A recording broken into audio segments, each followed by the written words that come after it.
Vamos a ver la hipocalcemia autosómica dominante. En este caso, la hipocalcemia se va a dar por un hipoparatiroidismo autosómico dominante. Autosómico dominante quiere decir que con que el paciente tenga un cromosoma mutado, el paciente ya va a desarrollar la enfermedad. Ese es autosómico dominante. Ahora vamos a ver por qué el paciente va a tener un hipoparatiroidismo que va a hacer que termine con una hipocalcemia. Entonces, esto se va a dar por un defecto de los receptores sensadores de calcio, en donde esto va a hacer que los receptores sensadores de calcio sean mucho más sensibles al calcio. Entonces vamos a poner aquí una persona normal y aquí vamos a poner un paciente que va a tener esta mutación. Entonces lo normal es, digamos, esta es una célula de las glándulas paratiroideas. Y ya sabemos que cuando tenemos mucho calcio, entonces los receptores se unen al calcio, mucho calcio se va a unir a los receptores porque hay muchísimo calcio, y entonces esto se detecta como una hipercalcemia porque es mucho el calcio que se está uniendo a los receptores, y entonces vamos a tener una disminución de la paratormona porque muchísimo calcio se unió a sus receptores porque hay mucho. Entonces el hecho de que el calcio se une a los receptores, eso hace que disminuya la liberación de la paratormona. Cuando tenemos una hipocalcemia, tenemos muy poquitos calcios, y entonces es mucho más difícil que el calcio se una a sus receptores porque hay muy poco. Entonces es mucho más difícil que se impida la disminución de la liberación de la paratormona. Si hay poco calcio, es más difícil que se impida la liberación de la paratormona. Dicho de otra manera, vamos a tener un aumento de la paratormona porque nos está impidiendo su liberación, porque fue muy poquito el calcio el que se unió porque teníamos hipocalcemia. Esa es la regulación normal en un paciente normal. Digamos en condiciones normales, o sea, cuando el calcio es de 8.5 a 10.2 miliequivalentes por litro, digamos esta concentración de calcio es suficiente para hacer que tengamos la cantidad normal de paratormona, la cantidad normal que tenemos de paratormona. Arriba de esto, el paciente tiene una disminución de la paratormona.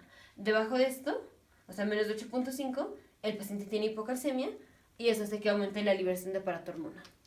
Ahora aquí, el paciente, digamos, este es el paciente, tiene sus receptores que sensan el calcio, pero aquí, aunque sea un paciente que originalmente tiene niveles normales de calcio, o sea, tiene de 8.5 a 10.2 miliequivalentes por litro, esta cantidad de calcio en este paciente es suficiente para que tengamos la cantidad normal de paratormona.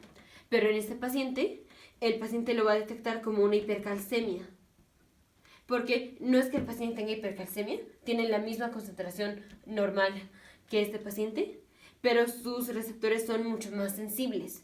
Entonces, aunque la cantidad de calcio que se una a este paciente, a los receptores de este paciente, es la misma cantidad de calcio que se va a unir a los receptores de este paciente, si es que tienen la misma concentración de calcio, la cantidad de calcio que se va a unir a los receptores va a ser la misma.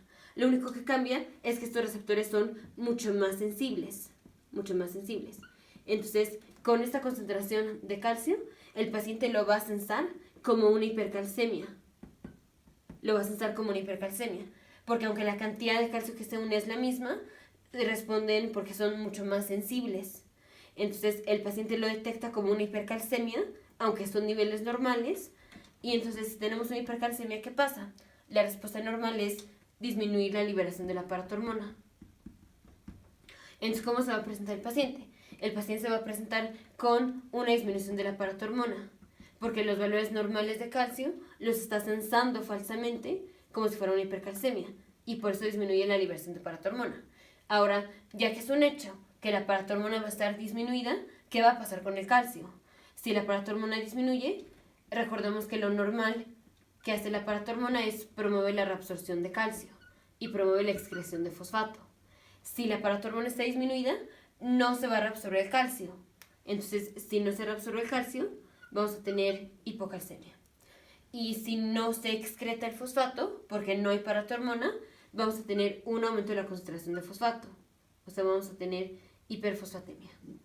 Entonces, si el paciente viene con hipocalcemia, se va a presentar con síntomas de hipocalcemia, que es como, por ejemplo, el paciente va a tener tetania, va a tener el signo de Trousseau, va a tener el signo de Chebostek, va a tener sensación de entumecimiento alrededor de la boca, y eso va a presentar el paciente. Entonces, la hipocalcemia autosómica dominante es un defecto autosómico dominante en donde el paciente va a tener un hipoparatiroidismo por un defecto de los receptores sensadores de calcio que están en las glándulas paratiroideas, que esa mutación lo que va a hacer es que los receptores sean mucho más sensibles al calcio.